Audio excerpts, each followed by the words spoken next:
sei que foi paz. Boa noite. Nós vamos dar continuidade ao culto de hoje. Continuidade porque o prelúdio já é culto, já é adoração ao nosso Deus.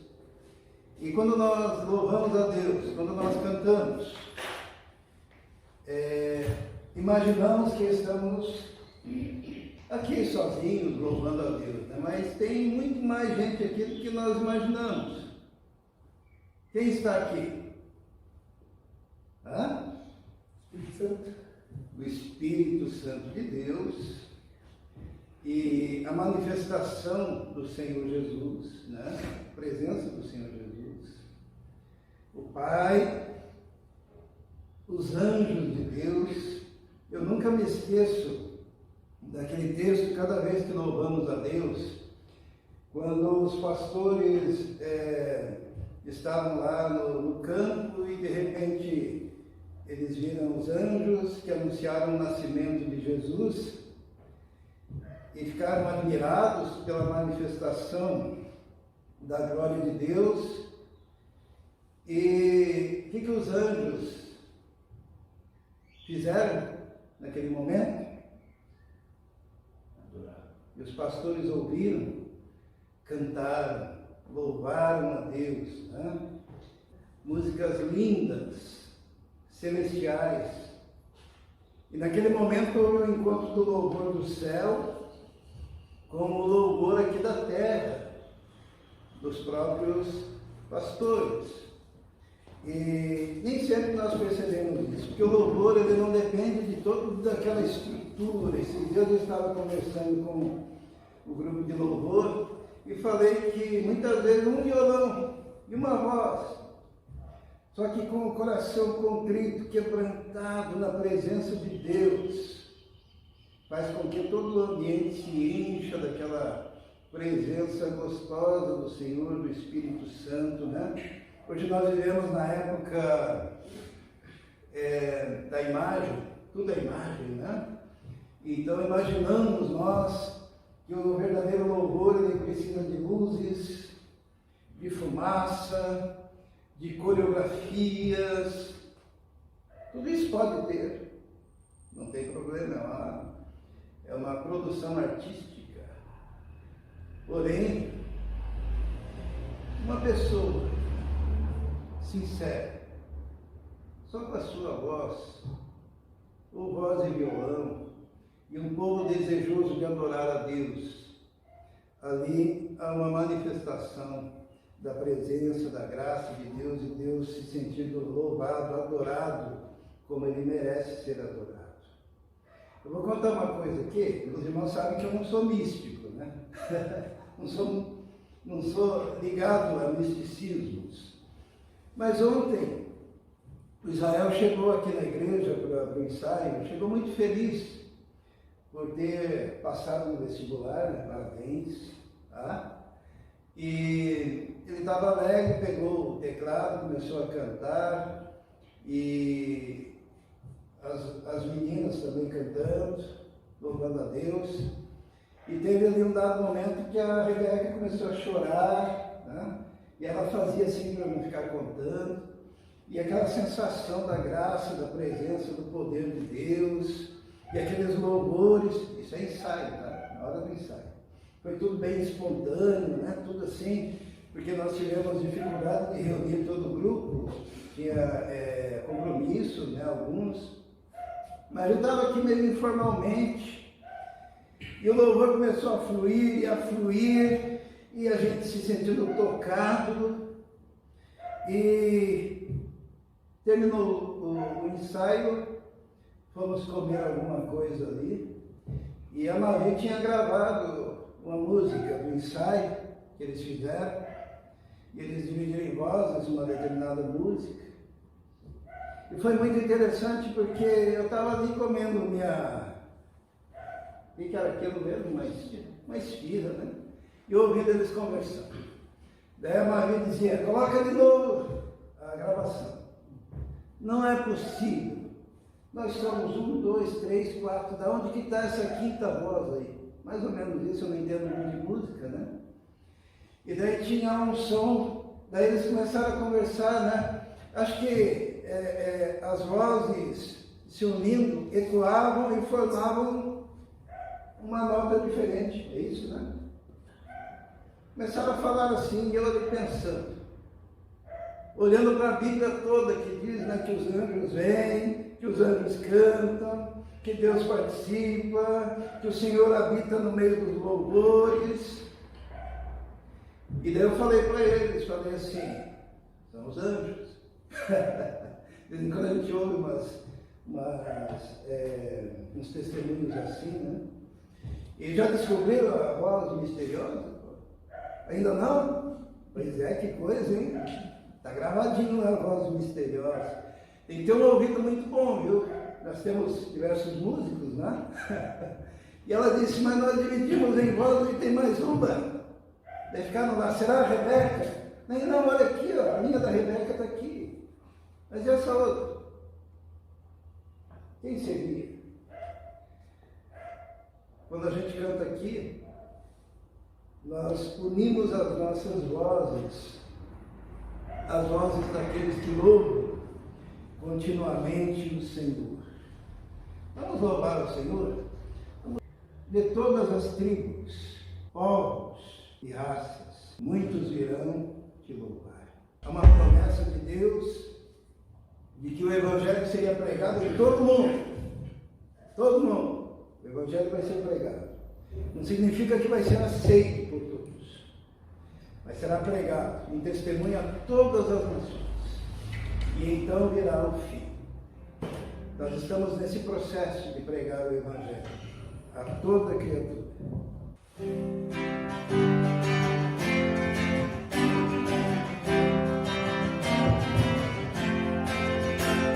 De todas as tribos, povos e raças, muitos virão te louvar. De tantas culturas, línguas e nações, no tempo e no espaço virão te adorar. Bendito seja sempre o Cordeiro, Filho de Deus, Raiz de Davi. Bendito seja seu santo nome, Cristo Jesus, presente aqui. Queridos comprados, grande multidão, muitos virão te louvar. Povo escolhido, teu reino e nação, no tempo e no espaço virão te adorar. Bendito seja sempre o Cordeiro, Filho de Deus, Raiz de Davi. Bendito seja seu santo nome, Cristo Jesus, presente aqui. E a nós nos cabe tudo dedicar, oferta suave ao Senhor. Dons e talentos queremos consagrar, e a vida no teu altar pra teu louvor. Bendito seja sempre o Cordeiro, Filho de Deus, Raiz de Davi. Bendito seja seu santo nome, Cristo Jesus, presente aqui. Bendito seja sempre o Cordeiro, Filho de Deus, Raiz de Davi. Bendito seja seu santo nome, Cristo Jesus, presente aqui.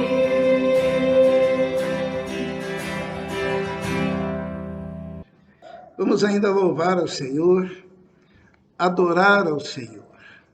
Estrela da manhã. Se eu quiser subir, tenho que descer. Questão de humildade, né? Se eu quiser, quanto mais, no reino de Deus é assim, quanto mais a gente se submete ao Senhor, mais o nome dele é glorificado e a bênção do Senhor vem sobre nós. Ele abate os arrogantes e exalta o humilde, é que diz a palavra do Senhor.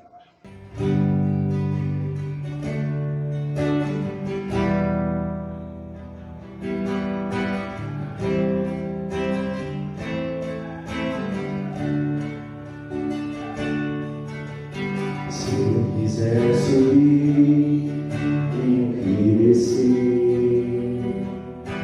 Se eu quiser voar, tenho que aprender.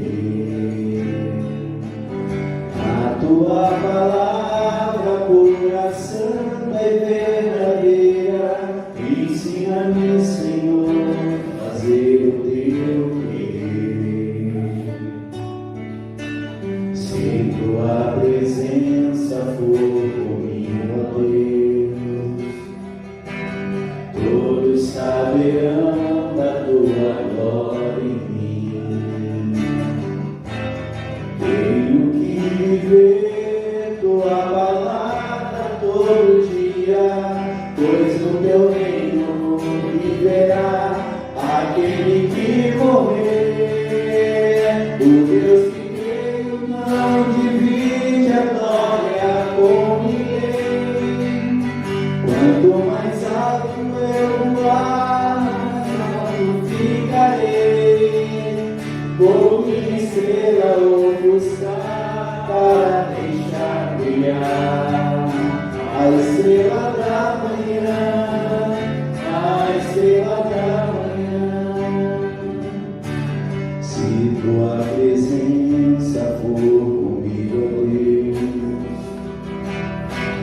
todos saberão da tua glória em mim. Tenho que viver tua palavra todo dia, pois no teu reino viverá aquele que morrer. O Deus que creio não divide a glória com ninguém. Quanto mais baixo eu voar, mais alto ficarei. Vou minha estrela buscar para deixar brilhar a estrela da manhã, a estrela da manhã. O Deus que creio não divide a glória com ninguém. Quanto mais baixo eu voar, mais alto ficarei. Vou minha estrela buscar para deixar brilhar a estrela da manhã, a estrela da manhã, a estrela da manhã.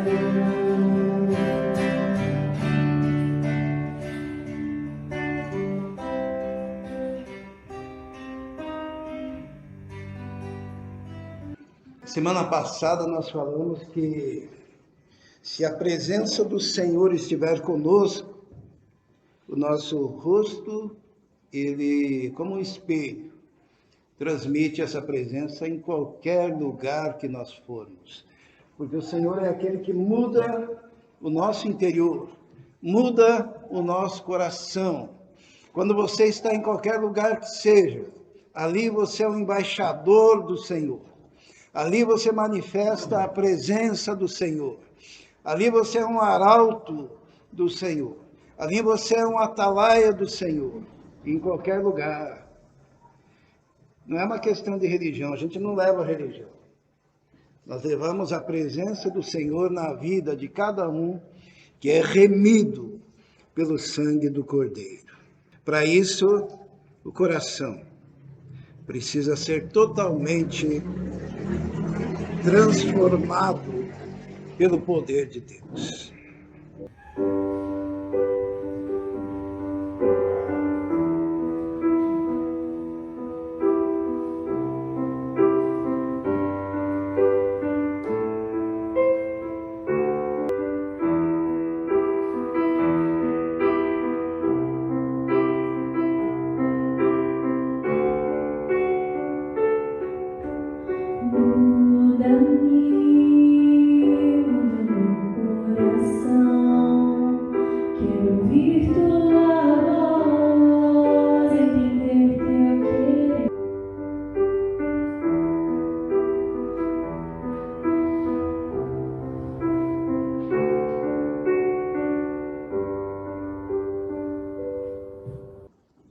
Deus, ele arranca tudo aquilo que ele não lhe agrada e modifica a gente por dentro. O relacionamento com Deus é um relacionamento interior, profundamente interior. É na alma, no espírito que as coisas acontecem. Quando alguém se converte, o Espírito Santo passa a habitar o interior daquela pessoa e tudo vai se modificando. O Senhor, ele não aceita uma religiosidade exterior. Ele quer que o homem seja transformado por dentro. O evangelho que Jesus ensinou não era cênico, não era teatral. Mas Jesus transformava o homem de dentro para fora. E é a coisa mais extraordinária. É o maior milagre que pode acontecer. Vamos cantar mais uma canção que fala de uma entrega absoluta, de uma entrega total do nosso ser a Deus.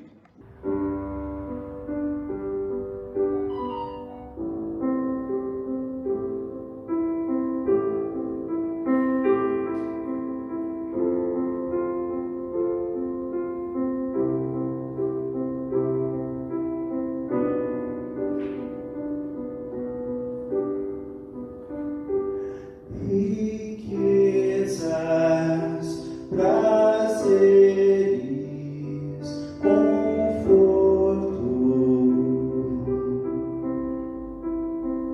nada disso pode ocupar meu coração.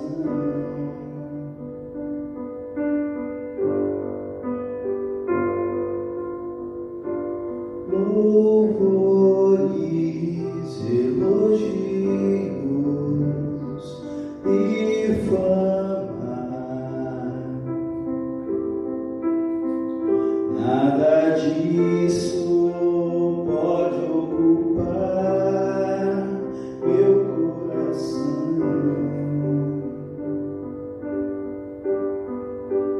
Dá-me, Senhor, um coração quebrantado e contrito pra te agradar e entregar toda a honra somente a ti.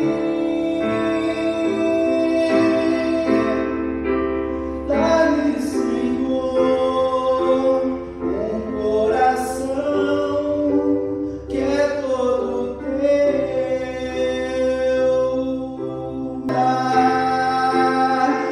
Entregar toda a honra somente a ti. Dá-me, Senhor, um coração que é todo teu.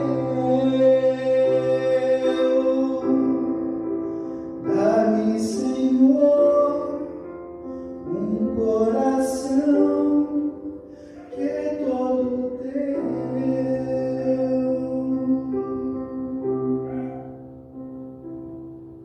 Amém. Coração totalmente entregue ao Senhor. Aqui fala de louvores, elogios, fama. Nós vivemos numa época em que a imagem é importante. Por isso que quase todo mundo, eu creio que quase todos aqui têm o Facebook, né? Tem o Instagram, tem as mídias, onde você mostra a sua imagem. E quando você escolhe uma foto, você escolhe a melhor, a mais bonita. Quando você mostra os lugares que vai, você prefere as melhores imagens para mostrar publicamente as coisas boas que acontecem na sua vida. E aí, sem problema. Mas existe agora, no meio dos psicólogos, um problema que é próprio da nossa sociedade hoje. Esses dias chegou uma moça chorando, chorando, chorando. E o grande problema dela é que ela queria ser igual àquela que ela posta nas redes sociais. Ela olhava a sua própria foto e não se reconhecia. Ela olhava o mundo que ela dizia que vivia e na prática não era o mundo dela. Ela passava uma imagem pública que não correspondia à realidade do seu ser. Ela demonstrava nas redes uma felicidade que de fato ela não tinha. Porque, por excelência, podemos viver no nosso tempo uma vida de imagem que não corresponde ao nosso ser interior. Milhares buscando likes, milhares buscando repercussões de suas postagens, seguidores, e a vida interior muitas vezes vazia, sofrida, deprimida, uma vida de angústia, uma vida de solidão, porque preencher o nosso interior somente o Senhor Jesus. E o Senhor quer que nós sejamos autênticos, aquilo que realmente somos. Eu convido que você cante e peça ao Senhor que comece dentro de você essa transformação que precisa acontecer. Que o coração seja quebrado. Vamos louvar a Deus com essa canção.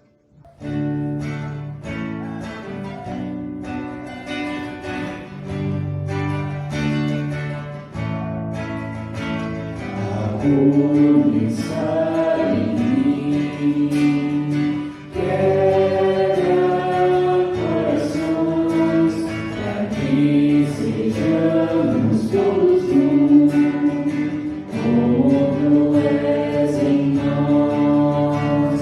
A começar em mim, quebra corações, para que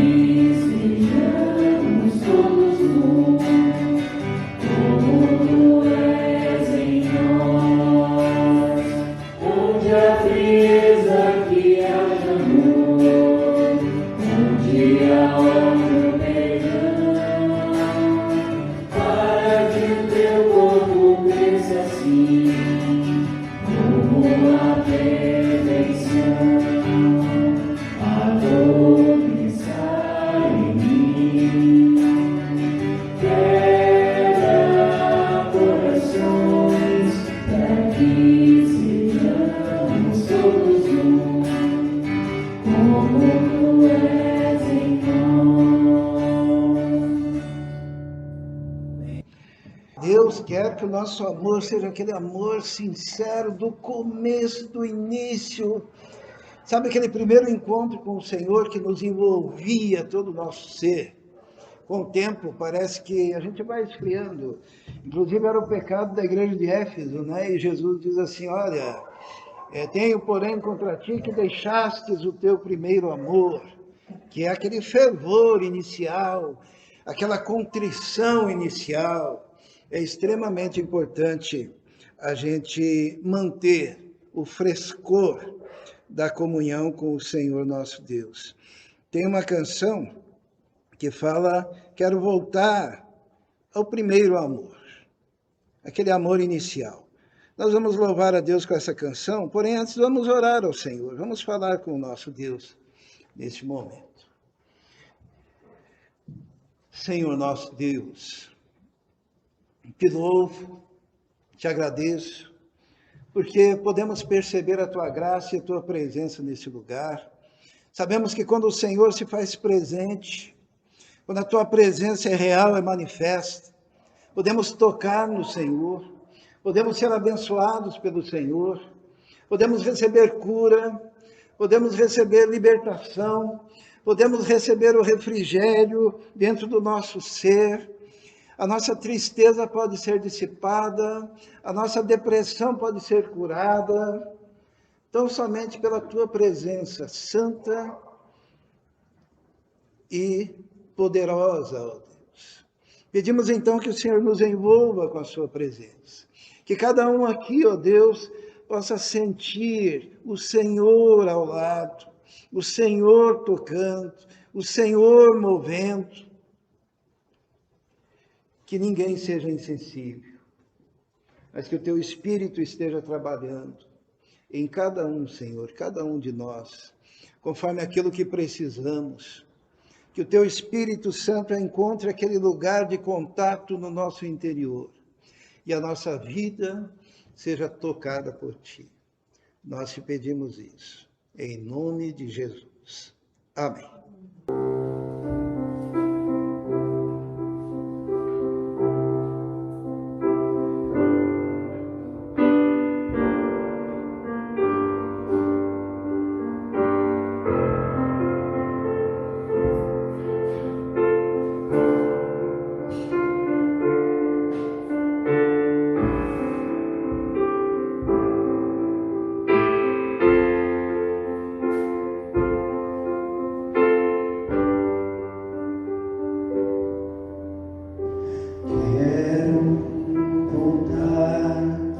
Ao início de tudo, encontrar-me contigo, Senhor.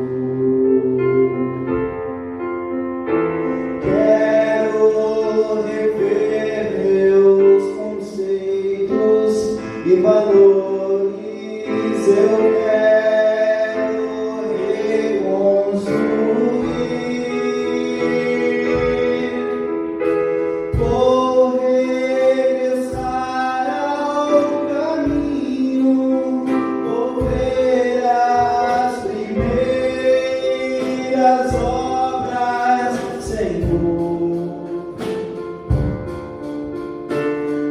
Eu me arrependo, Senhor, me arrependo, Senhor, me arrependo, Senhor.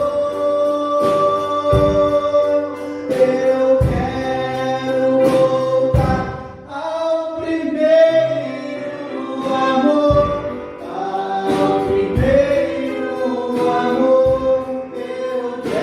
Voltar a ver.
abrir a nossa Bíblia no livro do profeta Joel. Vamos meditar hoje nessa palavra do Senhor. É uma palavra para o nosso tempo. O profeta Joel é um profeta atemporal. O Senhor até não permitiu que houvesse muita harmonia entre os estudiosos a respeito da data do profeta, da época em que ele profetizou. Talvez até para manter essa ideia de que ele é um profeta que fala para todos os tempos. Por isso, a atualidade da sua mensagem, eu peço que os irmãos estejam atentos, então, sobre o que fazer diante de uma catástrofe natural sem precedentes. Quando a gente pensa numa catástrofe natural sem precedentes, o que vem à cabeça da gente logo de cara? Que nós estamos vivendo isso. Nós estamos vivendo uma catástrofe natural sem precedentes. O mundo está hoje vivendo essa catástrofe. Alguns argumentam não se tratar de algo propriamente da natureza, porém manipulado em laboratório pelos homens. Nós não sabemos, não temos essa resposta. Mas mesmo que manipulado, também é algo da natureza, que tomou o nosso planeta. Hoje nós, povo de Deus, igreja aqui reunida, com a graça do Senhor, podemos olhar para os nossos familiares e vê-los todos lá. Mas não é o caso em muitos lugares, porque essa pandemia tocou todo o globo, toda a terra, e ainda estamos no meio dessas consequências. Independente da procedência, a natureza foi tocada e a natureza convulsiona contra a humanidade.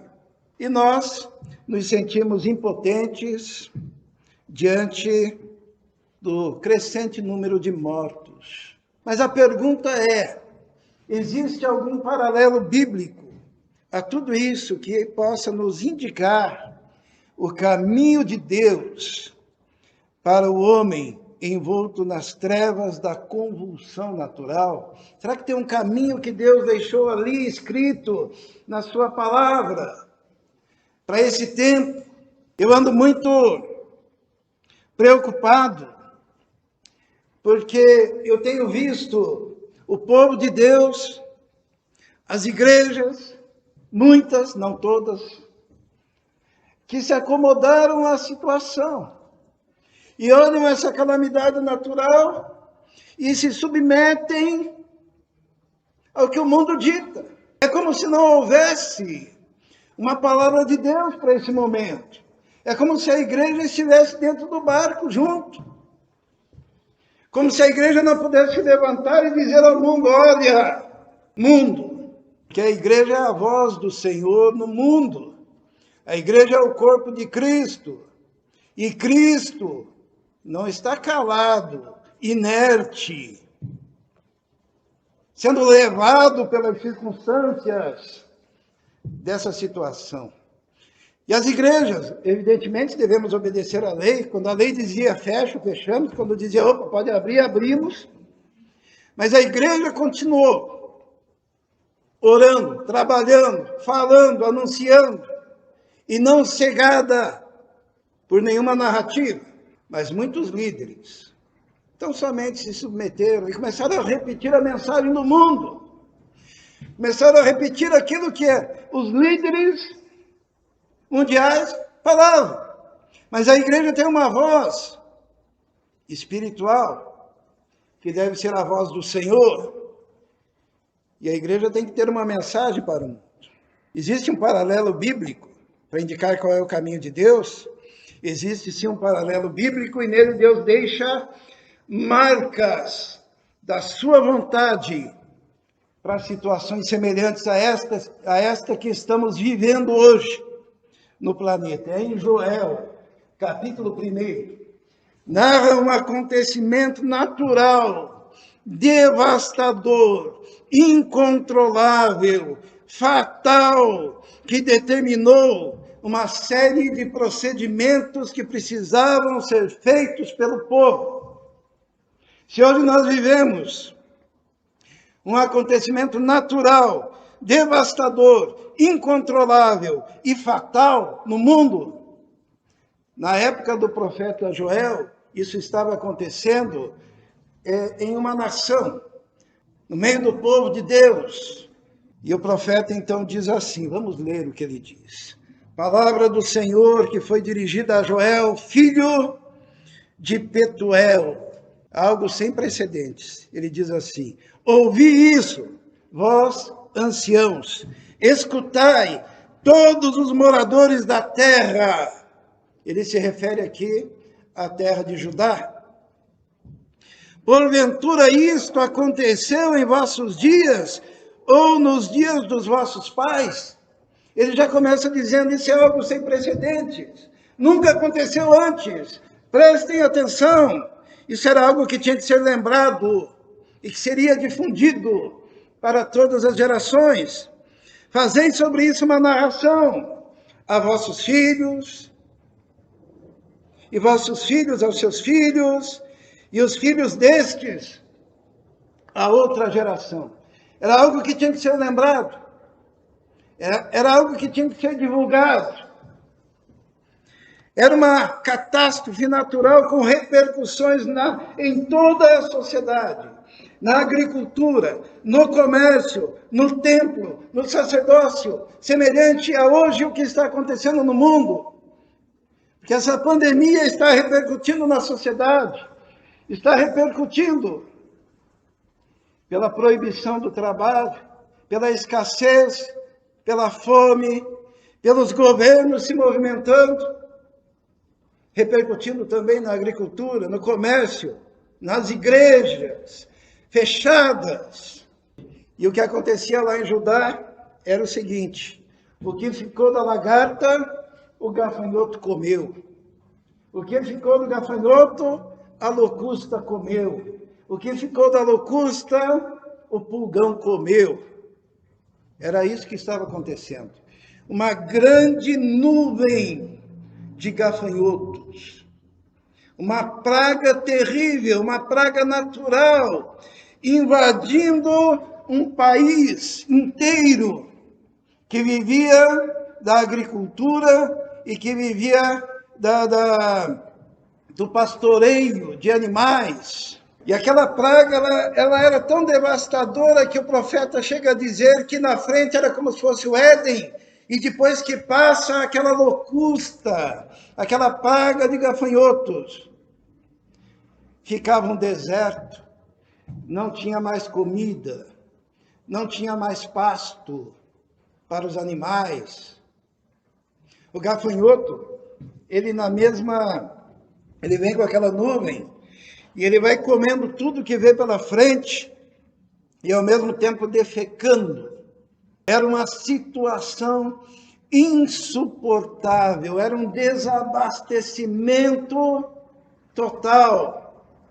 E junto com esse desabastecimento, por causa da locusta, havia também o problema da seca, uma seca terrível. E junto com a seca, todos nós sabemos, o incêndio, porque está tudo seco.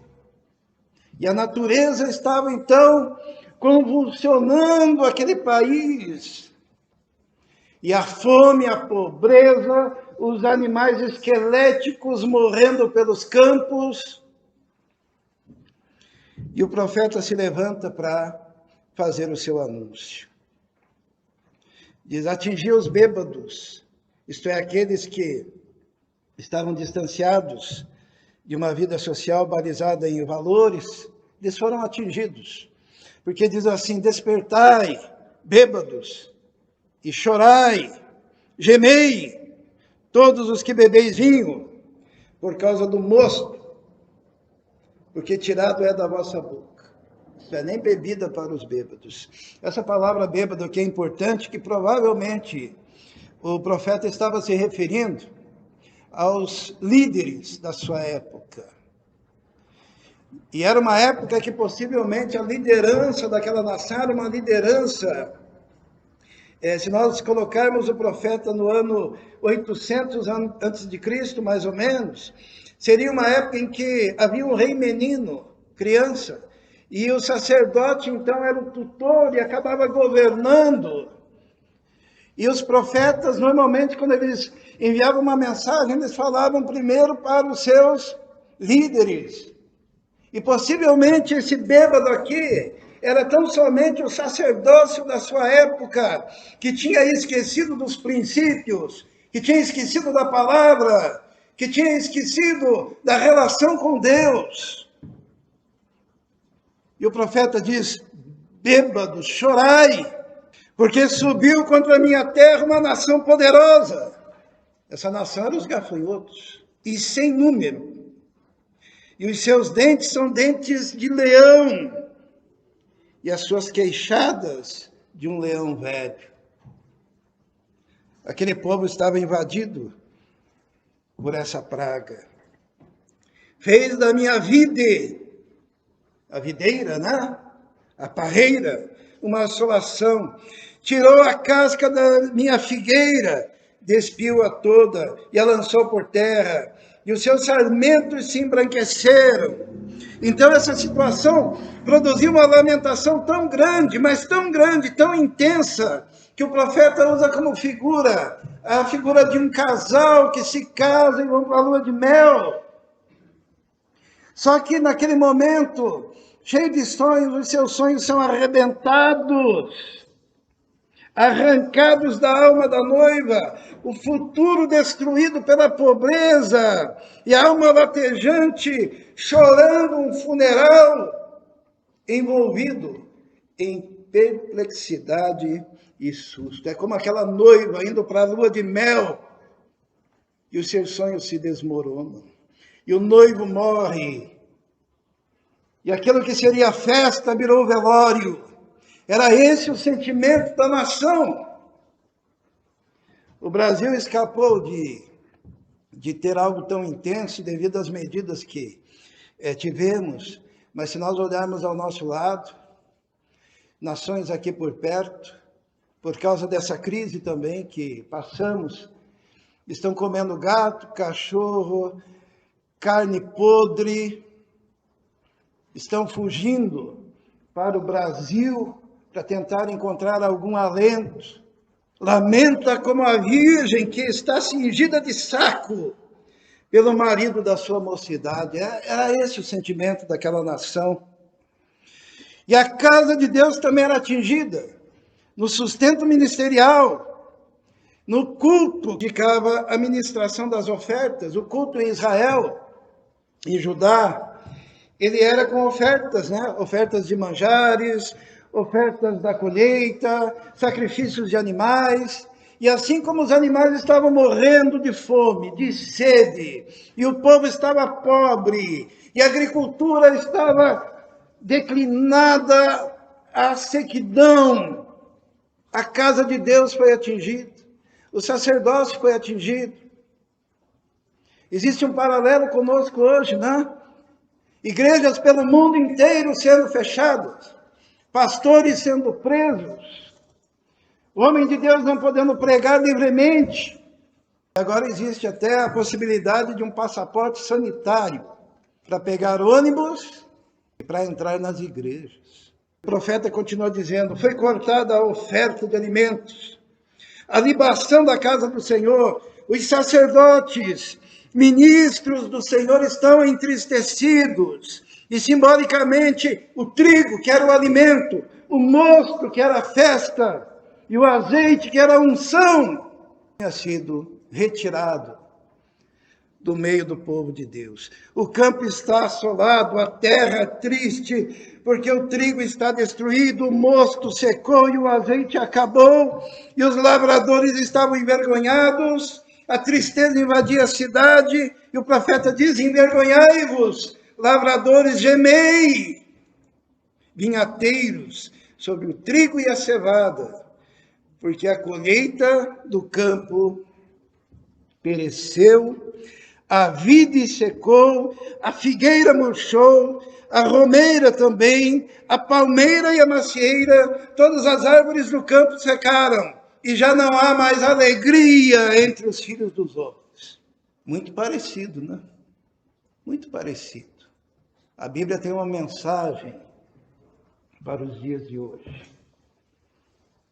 Nós que vivemos aqui nessa região do Brasil, nós não imaginamos, em algumas outras regiões, a dificuldade que o povo está passando neste momento histórico. E em regiões do mundo, também, todas essas áreas afetadas, por causa dessa convulsão natural que surge no planeta Terra. Será que a igreja tem uma solução bíblica para apresentar nesse momento? Qual a palavra de Deus para o homem nesse período mundial de pandemia? O profeta Joel, ele nos traz a resposta. E a primeira resposta que ele nos dá é um chamado de Deus para a humanidade. Porque Deus usa essas circunstâncias naturais para sacudir o homem, para mexer no homem, para fazer o homem acordar, para fazer o homem perceber que ele é impotente, que ele é incapaz. Situações como essas são chamamentos de Deus para que os homens voltem o seu olhar, a sua atenção, tão somente a Ele. Os homens estão hoje, nesse período da modernidade, voltados para dentro de si, voltados para o humanismo, voltados para a ciência, voltados acreditando que neles está a solução para todos os seus próprios problemas. E Deus dá uma sacudida. E Deus dessa vez resolveu dar uma sacudida, não num país, como foi nesse caso de Joel, mas no planeta, quando Deus permite essa circunstância. É um chamado de Deus para a humanidade. O chamado foi para todos. O profeta começa dizendo assim: ouvi isso, vós, anciãos. Os anciãos representam a liderança política de um povo. Escutai todos os moradores da terra. Acaso aconteceu isso em outro tempo? Faça uma narração, prestem atenção, todos estão sendo chamados. Bêbados, lavradores, todos os recônditos da sociedade, Deus está chacoalhando e dizendo: vocês precisam voltar os olhos para quem pode salvar. Uma vez eu vi dois velhinhos conversando na Rua 15, e um velhinho olhou para o outro e disse: nossa, o mundo tá terrível, né? O mundo está mal, olha, acontecendo crimes, a gente não pode mais ligar o rádio, a televisão, que a gente só vê coisa ruim. E daí o outro velhinho, isso eu presenciei, sabe o que ele falou? Ele disse assim: Deus está fazendo com que os homens parem de olhar ao redor, porque é insuportável olhar tanta coisa ruim, para que o homem comece a olhar para cima, olhar para o Senhor, porque nele é que encontramos a solução para os problemas da humanidade. Segunda coisa que Joel fala, é um chamado de Deus para a igreja. Situações como essa são oportunidades para que os homens de Deus, ministros do Senhor, reflitam sobre a relevância da sua mensagem e de sua vida diante dos fatos verdadeiramente cruciais da existência.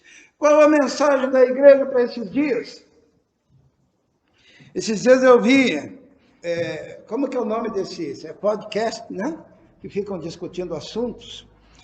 E daí alguém perguntou para um pregador famoso, tem milhões de seguidores, perguntou para ele assim: mas você só fala como vencer, como conquistar, como ser alegre, como ser feliz. Não está faltando aí uma fatia na tua mensagem? E ele disse, não, esse é o meu ministério. Meu ministério é só falar coisa boa. Mas e o outro lado? O outro lado eu deixo para as igrejas, né? O cara chega todo arrebentado, o pastor da igreja local faz o trabalho sujo. Qual que é o trabalho sujo, segundo ele? É consolar, é confortar, é abraçar, é ir no enterro, no funeral de um parente, é fazer as celebrações, dar os aconselhamentos, ajudar as pessoas que estão em crise, que estão se divorciando, os filhos que estão drogados. Isso é para eles. Meu ministério que Deus me deu, é só falar a fatia boa. Que besteira. O apóstolo Paulo, em Mileto, ele reuniu os presbíteros daquela região. Ele disse, nunca deixei de vos anunciar todo o conselho de Deus, toda a palavra de Deus. Você não tem que selecionar a parte boa para conseguir dinheiro na internet. E daí chegam esses momentos, a igreja fica sem voz.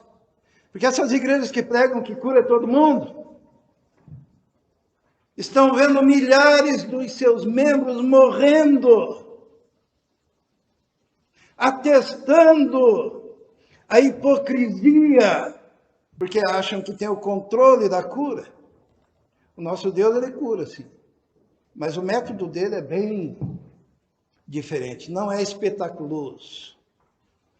E a cura dele sempre tem um propósito muito claro. E esse propósito está relacionado ao interior, à alma do ser, a sua mensagem fundamental. Então essa situação é para a igreja, para o homem de Deus, para o pregador refletir. Qual a mensagem que ele tem para uma época como essa? Ou de repente ele só fica calado? Irmãos, eu fico pasmo. Pregadores agora que chegam para pregar e dizem assim, não esqueçam o álcool, não esqueçam a máscara, vão tomar vacina e domingo que vem não venham. Essa é a mensagem de Deus? Não, essa é a mensagem da sociedade, que deve ser respeitada. Mas o homem de Deus, ele tem que chegar e dizer assim, diz o Senhor, abrir a Bíblia e ter uma palavra para o seu tempo, para a sua sociedade, como foram os profetas. Elias tinha uma palavra para o seu tempo, Eliseu tinha uma palavra para o seu tempo, Isaías tinha uma palavra para o seu tempo, Jeremias tinha uma palavra para o seu tempo, Oséias tinha uma palavra que era para o seu tempo, Joel tinha uma palavra de Deus para o seu tempo. E a palavra de Joel começa dizendo assim, cingi-vos, lamentai-vos, sacerdotes. Ele começa com a liderança da igreja, com o povo de Deus, com os ministros do altar. Passai a noite vestidos de saco, ministros do meu Deus, porque a oferta de alimentos e a libação foram cortados da casa de Deus. Santificai o jejum, convocai uma assembleia solene, congregai os líderes, os anciãos e todos os moradores da terra na casa de Deus e clamai ao Senhor. Essa palavra é para a igreja, essa palavra é para a liderança, essa palavra é para o diácono hoje em dia, essa palavra é para o pastor, essa palavra é para o líder dos jovens, essa palavra é para quem trabalha com crianças, com adolescentes. Jejum, saco, cinza na cabeça, de joelhos, clamando. A situação exigia que o povo de Deus, sua liderança, tivesse uma mensagem. E ele continua dizendo, ai do dia, porque o dia do Senhor está perto, e virá como uma assolação do Todo-Poderoso. Porventura o mantimento não está cortado diante dos vossos olhos, a alegria e o regozijo da casa do nosso Deus. Tem uma tristeza que me invadiu nesse período aí, fazem 2 anos quase que a gente está nessa catástrofe natural, né, no planeta, e passar e ver a igreja fechada, e ver o povo de Deus, né, e ver o pessoal agora pela internet, não precisa mais olhar na cara do irmão, não precisa mais abraçar o irmão, não precisa mais conversar com o irmão.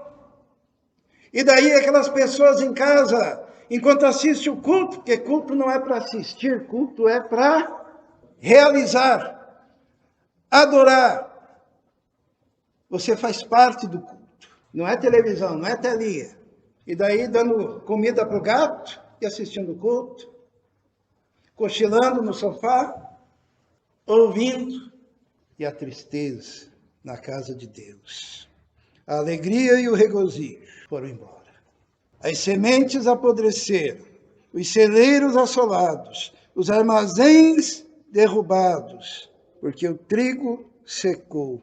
Como geme o animal, as manadas de gado estão confusas, e as ovelhas perecendo. A ti, Senhor, clamo, porque o fogo consumiu os pastos no deserto, e a chama abrasou todas as árvores do campo.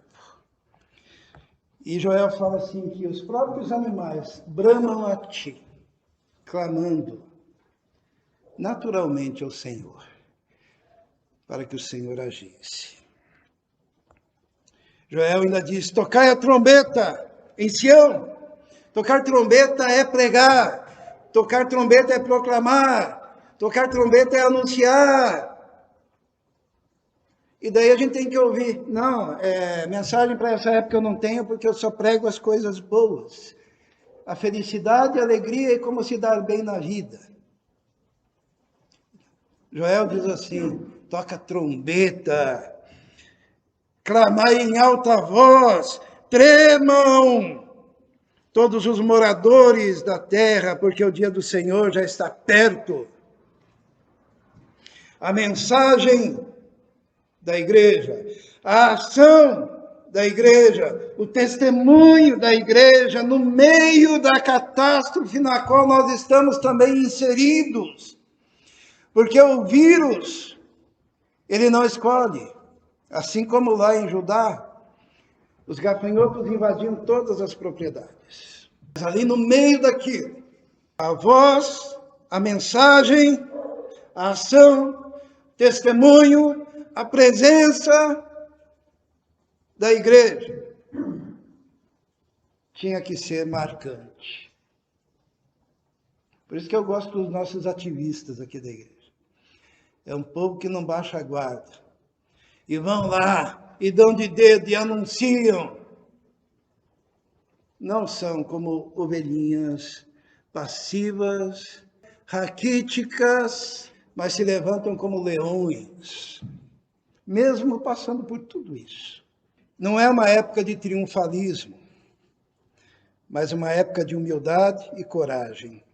Dia de trevas, escuridão, dias difíceis. A Bíblia diz que diante dele um fogo consome, atrás dele a chama abrasa. A terra diante dele é como o jardim do Éden, mas atrás dele é um desolado deserto, e assim a invasão daquela nuvem de gafanhoto. E o escritor continua descrevendo aqueles dias terríveis que estavam passando. O que eu queria colocar para os irmãos é que os acontecimentos de caráter mundial hoje são paralelos a este. E oportunidades ilustrativas de Deus estão ali a respeito do grandioso e glorioso dia do Senhor. Joel falava dos seus dias, mas também falava, dando uma olhada escatológica, uma olhada para o futuro, sobre os eventos finais da humanidade, como a conhecemos. Por isso que ele menciona o dia do Senhor, nós vamos pregar sobre o dia do Senhor oportunamente. Mas a terceira coisa, o terceiro chamado de Deus no meio daquela situação, era um chamado para você, um chamado para o indivíduo, um chamado para mim. Situações como esta que nós estamos vivendo são oportunidades de uma mudança interior profunda, um retorno à mensagem original, aquela que Deus fala e não aquela que os homens gostam de ouvir. Deus permite tudo isso para nos chacoalhar como humanidade, para nos chacoalhar como igreja, mas também para nos chacoalhar como indivíduos, cada um de nós. Joel então diz assim: ainda assim, agora mesmo, diz o Senhor, convertei-vos a mim de todo o vosso coração, e isso com jejuns, com choro e com pranto. Convertei-vos a mim. Dizem que o Brasil é um país hoje cristão, um país evangélico, um país cheio de igrejas para tudo quanto é lado, e muita gente convertida, mas não a Deus. É convertido a uma denominação, é convertido a uma religião, é convertido a um ritual, é convertido a um grupo, é convertido a uma forma de pensar. Isso também acontecia lá. E Deus diz assim: ó, convertei-vos a mim. A conversão é ao Senhor, de todo o vosso coração. E isso com jejum, com choro, com pranto. O momento era de uma necessidade, de uma contrição tão grande que baixasse o homem a uma posição de joelhos diante de Deus, numa conversão genuína ao Senhor. E o profeta diz assim: rasgai o vosso coração, não as vossas vestes. Os irmãos sabem que na antiguidade, quando a pessoa estava muito angustiada, ela rasgava a sua túnica, para demonstrar publicamente a sua tristeza, para demonstrar a sua aversão a determinadas situações, rasgava as vestes. E aqui o profeta diz: oh, não é exterior, não é uma coisa teatral, não é uma coisa cênica. Rasgai o vosso coração e convertei-vos ao Senhor, porque Ele é misericordioso, compassivo, tardio em irar-se, grande em benignidade, se arrepende do mal. Se existe uma mensagem hoje para o indivíduo que está vivendo essa pandemia que assola o nosso país e que assola o nosso planeta, é: convertei-vos a Deus e rasgue o coração. Sabe como é que a gente sabe se o indivíduo rasgou o coração por dentro? O indivíduo que rasgou o coração, ele se submete.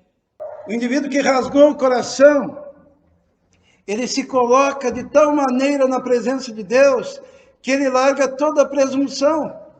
Hoje em dia a presunção é quase obrigatória nas igrejas, né? O que é presunção?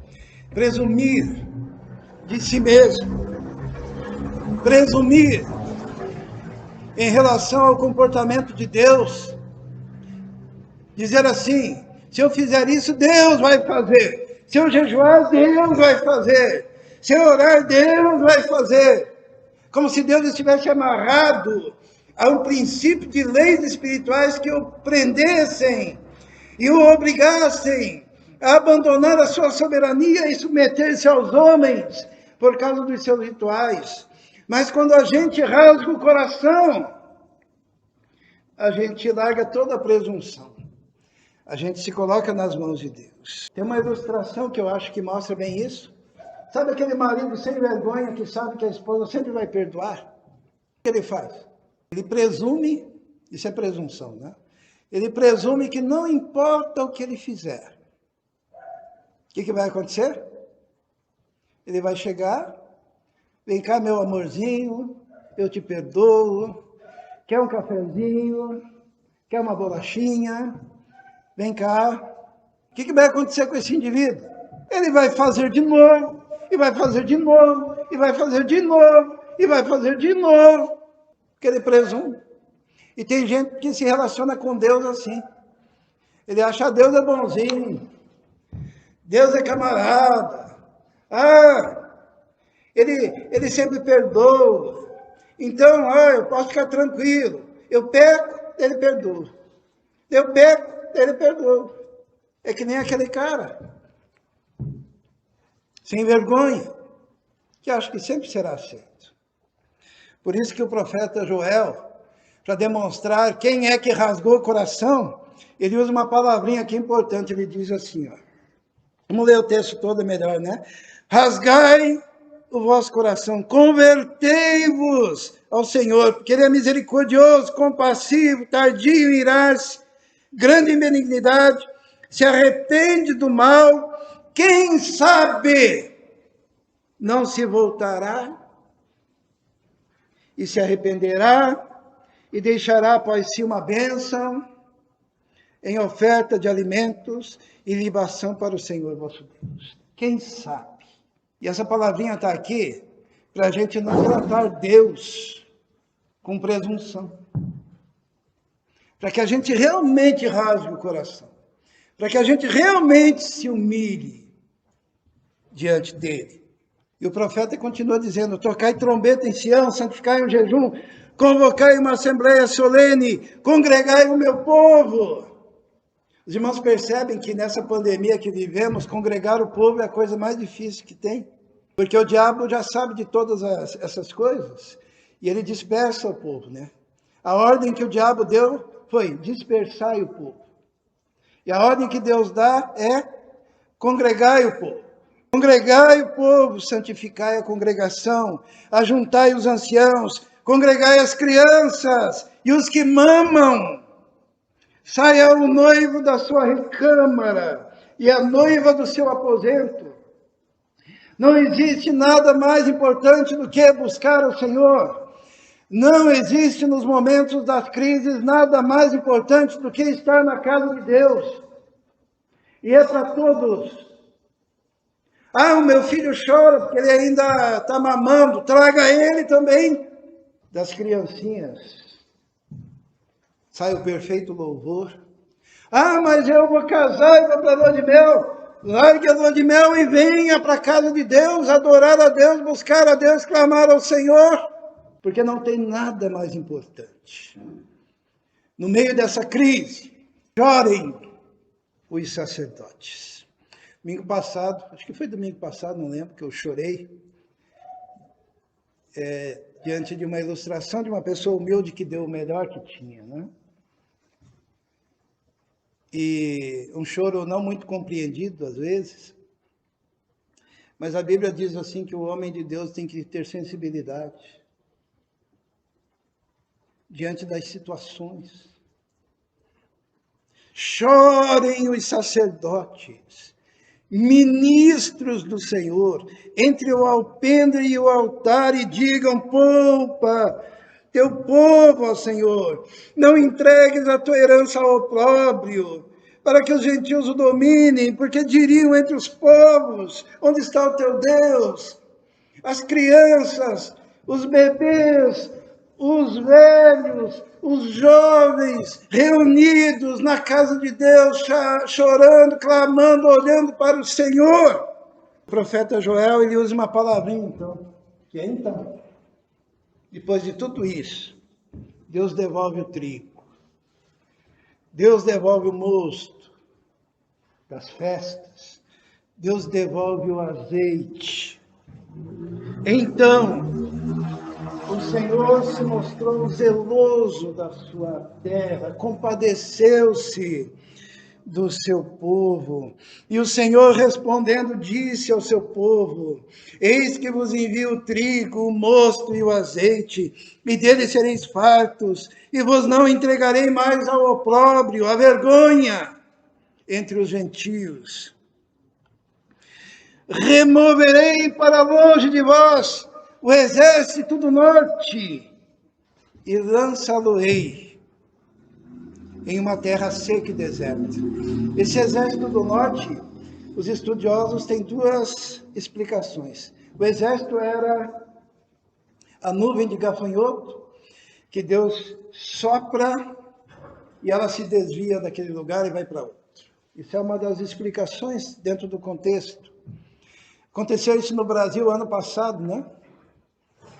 O povo de Deus, nós aqui oramos, né? Estava chegando uma nuvem de gafanhoto no Brasil, vindo lá da região, acho que da Argentina, assim, dos limites do Brasil aqui. E daí todo mundo preocupado, porque seria terrível para a colheita.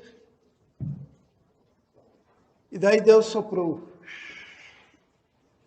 E aquela nuvem de gafanhotos, no ano passado, desviou do Brasil. Removerei para o norte. Outros estudiosos dizem que esse exército do norte é que, como a nação de Israel, a nação de Judá estava fragilizada, os inimigos queriam aproveitar para invadir. E Deus disse, não. O Brasil, o mundo inteiro está olhando para o Brasil.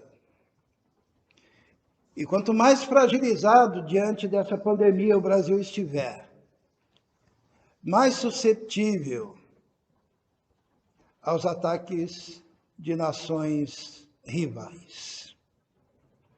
Graças a Deus, Deus manteve o Brasil num patamar excelente e Deus manteve a nossa nação numa condição de estabilidade, mesmo em meio a todas essas crises. Junto com as catástrofes naturais, os inimigos também olham de forma diferente para um povo fragilizado. E a palavra de Deus foi essa, ó, não temas. Não temas, ó terra, regozija-te e alegra-te, porque o Senhor fez grandes coisas. Porque o povo se humilhou, porque o povo orou, porque o povo buscou a Deus, porque a religiosidade foi jogada no lixo e a conversão genuína passou a abrigar um coração rasgado na presença do Senhor. Junto com tudo isso, eu só quero ler um último versículo. Diz assim: e restituir-vos-ei os anos que comeu o gafanhoto, a locusta, o pulgão e a lagarta. O meu grande exército que enviei contra vós. Deus, ele diz, essa praga natural aí, que podem ser 4 tipos de gafanhotos, né, que invadiram, ou pode ser 4 fases do gafanhoto, desde daquele primeiro momento até o seu desenvolvimento, não importa, a destruição foi enorme. Deus diz, esse é o meu grande povo que enviei. Deus às vezes permite situações para nos chacoalhar, para nos chamar. E hoje em dia, Deus permitiu algo para sacudir a humanidade, chamar a humanidade para olhar para Ele. Deus permitiu para que a igreja revisse a sua mensagem fácil, pregada, mas que não serve para tempos de crise. Para que os homens de Deus se levantem e digam, assim diz o Senhor, com autoridade. E Deus permitiu também para que você e eu possamos rasgar o nosso coração diante do Senhor, reconhecendo que precisamos dele, reconhecendo que o povo deve estar unido de joelhos, que os pastores devem voltar a chorar e que a igreja deve se unir na proclamação desse evangelho. Vamos orar. Senhor nosso Deus, pedimos agora nesse momento por todos aqueles que sofrem por causa dessa pandemia que assola o nosso planeta. Pedimos a Deus que esse seja um momento de profunda reflexão, que seja um momento de entrega total ao Senhor, que este momento seja a voz do Senhor dizendo e chamando, venha a mim. Que este momento seja um momento de abrir o coração ao Senhor, de entregar a vida ao Senhor, de reconhecer que esse mundo é passageiro e que a nossa eterna morada é contigo. Pedimos que o teu Espírito Santo esteja usando essa circunstância, sacudindo a tua igreja, mexendo com o teu povo e nos trabalhando individualmente, nossos corações. Te pedimos isso em nome de Jesus. Amém. Quero convidar o grupo de louvor que vem até aqui à frente. Vamos cantar uma canção. Queremos lembrar, irmãos, que na quarta-feira estaremos reunidos em nome do nosso Senhor e Salvador Jesus, às 20 horas, o culto de oração. Sábado, louvor, com todos os componentes, né? Com a graça de Deus. E no domingo, culto em adoração ao nosso Deus às 18 horas. Nesse momento, enquanto cantamos essa canção, se você veio preparado para a entrega de dízimos e ofertas, poderá fazê-lo consagrando ao Senhor.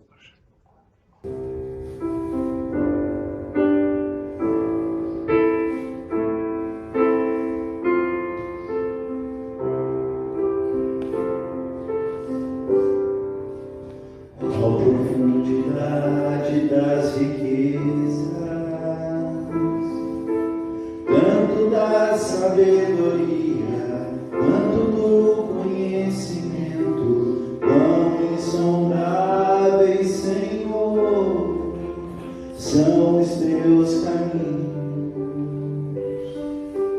Quem conhece a mente desse Deus, não há outro igual a Ele, e ninguém acima dele, porque por Ele, pra Ele, são todas as coisas. A Ele a glória, a Ele a glória, a Ele a glória, eternamente.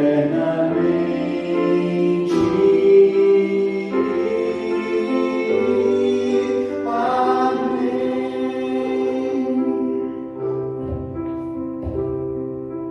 Quem conhece a mente desse Deus,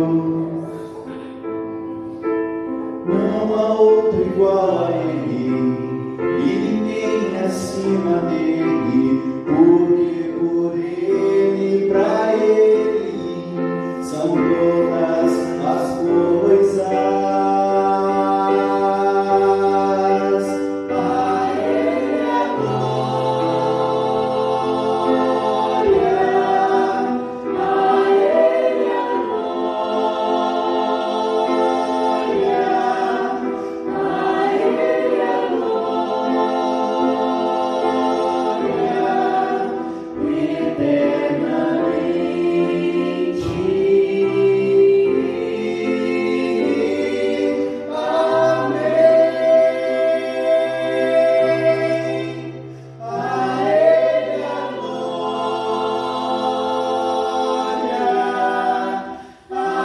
Ele a glória,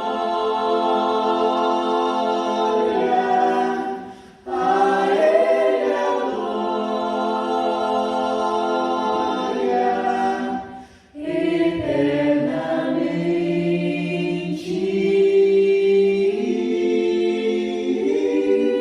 Amém.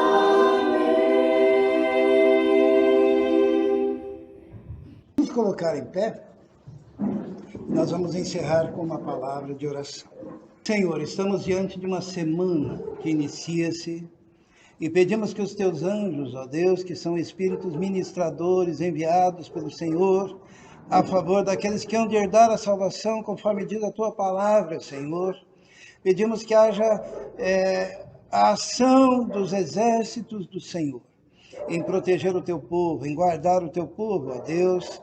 Guardar, Senhor, em meio às enfermidades e a esta pandemia que assola o nosso planeta.